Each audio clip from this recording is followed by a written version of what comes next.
Os cumprimentos à deputada Raquel, que agora preside a sessão, aos colegas que ainda estão presentes no plenário, aos funcionários da casa e aqueles que nos assistem pela TV Assembleia, também aqueles que nos visitam nas galerias.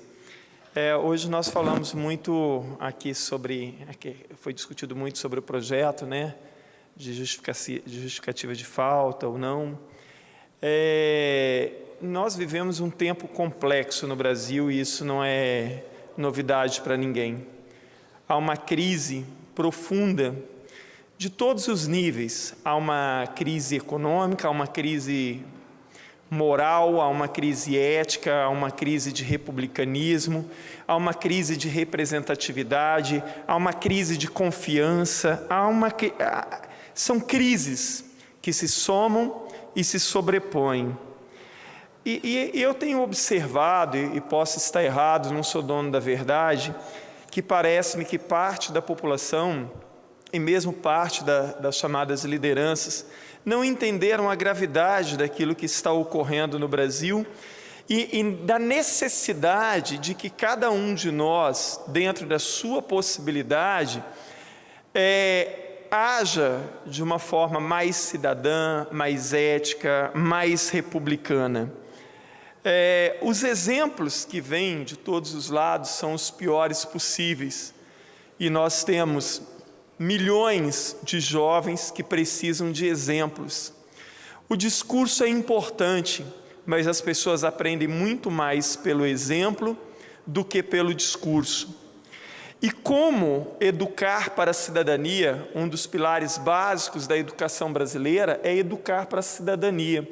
Quando você pega o arcabouço legal que rege a educação brasileira, seja a LDB, as diretrizes curriculares nacionais, os parâmetros, enfim, em todos eles vai mencionar, né, que os objetivos principais da educação brasileira: formar para a cidadania, preparar para o trabalho e preparar para a continuação dos estudos.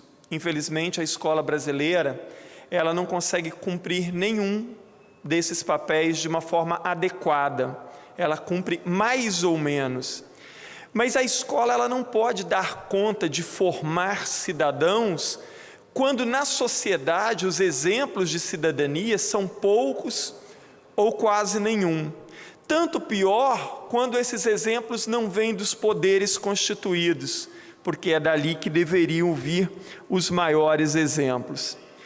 Eu tenho dito, e muitas vezes eu participo do projeto do deputado Padre Honório, um projeto fantástico, Interagir para Construir, que é um projeto de formação política, e é com prazer imenso que eu participo. E eu dizia isso também nas salas de aula, e repito sempre nos lugares que eu dou aula, Padre Honório, que a cidadania, ela é um exercício cotidiano. Não existe assim, olha, eu sou cidadão e me rotulo como um bom cidadão. A cidadania, ela é um exemplo cotidiano, ou ela é um exercício cotidiano, e um exercício difícil de ser feito, num país onde parece que tudo está errado e todo mundo faz errado. Então a tentação de fazer errado e a tentação de nos autodesculparmos por nossos deslizes torna-se também muito grande. Por isso é necessário que a gente, dentro da limitação do seu espaço, seja ali no seu bairro, na sua igreja, no seu time de futebol, no seu local de trabalho, na escola, em qualquer lugar, que você se esforce para dar exemplos de cidadania. Não interessa se as outras pessoas estão fazendo ou não. Às vezes, as pessoas olham para mim e falam assim: mas você é muito utópico, você é muito ingênuo, você é muito sonhador. Eu não sou nem muito sonhador, eu sou sonhador. Um ser humano não é nada sem sonhos. Eu sou também utópico. A humanidade jamais teria evoluído se ela não tivesse perseguido utopias. E eu não sou ingênuo. Quer dizer, uma dose de ingenuidade talvez eu tenha, mas eu não sou ingênuo no sentido daquilo que as pessoas às vezes imaginam. Eu acredito piamente naquilo que eu faço e nas coisas que eu acho que precisam ser modificadas e conquistadas. E para isso, eu tento aproximar o meu discurso dos meus atos o tempo inteiro. Eu sempre repito que o grande educador brasileiro, o maior educador brasileiro, que foi Paulo Freire, em um dos seus textos, ele diz assim, que o discurso e as ações têm que ir se aproximando até que essas duas coisas sejam uma coisa só. E eu concordo plenamente com isso. Por mais difícil que seja, tem que ser. Porque numa sociedade onde a gente quer mudanças de verdade, a gente começa mudando os nossos hábitos. Diz um ditado oriental, você quer transformar o mundo? Comece arrumando o seu quarto. Então, o nosso exemplo, ele é fundamental. E eu não estou dizendo, eu não preciso especificar ou elencar quais exemplos, porque todos nós sabemos o que é certo, o que é errado, o que é ético, o que não é, o que é republicano, o que não é, o que é coletivo e o que não é. Nós todos sabemos perfeitamente disso, ninguém precisa nos ensinar e nos dar lições sobre isso. O difícil sobre tudo isso é a prática. Ontem eu vinha pela Avenida Dante Michelini, eu estava vindo ali da região de Carapina, então eu observava um carro que sempre parava no sinal do meu lado, e um rapaz dirigia esse carro, um jovem, e ele tinha um celular na mão o tempo inteiro passando mensagem, mas ele não soltava o celular o tempo inteiro. E aí eu fiquei pensando quantas pessoas fazem isso e quantas vezes a nossa tentação de fazer isso dirigindo é forte também. E quando a gente fala de cidadania, não interessa se você está ali no seu carro com isso filme, ninguém está vendo, então você se aproveita para fazer coisas erradas. Como diz o Mário Sérgio Cortella, ética, ser ético e ser moral é você fazer aquilo ou não fazer aquilo que você não faria na frente dos outros, você também não faz quando você está sozinho. Então, hoje todo mundo aponta o dedo para todo mundo aponta o defeito para todo mundo, mas ninguém se aponta. E nós vamos nos auto-perdoando. Quando eu não estou na sala de aula nos últimos 2 anos, mas, deputado Hércules, eu sempre dizia isso para os meus alunos. A maioria de nós sabe exatamente qual é o limite que você pode chegar, a linha desse limite.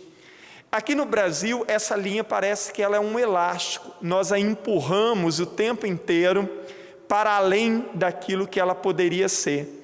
Sempre estamos fazendo isso e sempre nos auto-perdoando. Então, quando você vê assim, lá, não, mas imagina, no meio dessa criminalidade toda que está ocorrendo, de corrupção, de empresários com políticos, com presidente, com senador, com não sei mais o que tem eu fazer isso aqui? Tem muito. 2 erros não fazem um acerto. E a gente só vai poder consertar verdadeiramente esse país quando nós mudarmos cotidianamente as nossas ações, a nossa forma de pensar, a nossa forma de agir. Não existe outro caminho e não existirá. Como eu disse antes, a população, as pessoas, o ser humano, ele aprende muito mais pelo exemplo do que pelo discurso. E todos os dias a tentação de fazer coisas erradas num país onde todo mundo faz errado é muito grande. Por isso o esforço para ser cidadão, ele tem que ser cotidiano e de cada um de nós. Muitas vezes, eu sempre exemplifico essa situação, no Brasil, às vezes dá a impressão que nós estamos num imenso salão, que esse salão está lotado de lixo, estamos sentados ali reclamando da sujeira, e em volta desse salão tem muitos rodos, vassouras, baldes, panos, esperando alguém pegar um deles e começar a limpeza. Mesmo que seja só uma parte que possa ser limpa, mas é isso que a gente tem que fazer. Começar através do nosso exemplo, quem sabe o outro não verá também, pegará outra vassoura, outro balde, e assim sucessivamente. A nossa cidadania não pode depender do fato de que os outros não estão fazendo. Nós precisamos fazer porque nós sabemos o que é certo. Então hoje deixo aqui essa reflexão sobre a necessidade urgente de que cada um de nós, independente de onde estejamos, exercitemos a nossa cidadania. Muito obrigado, presidente.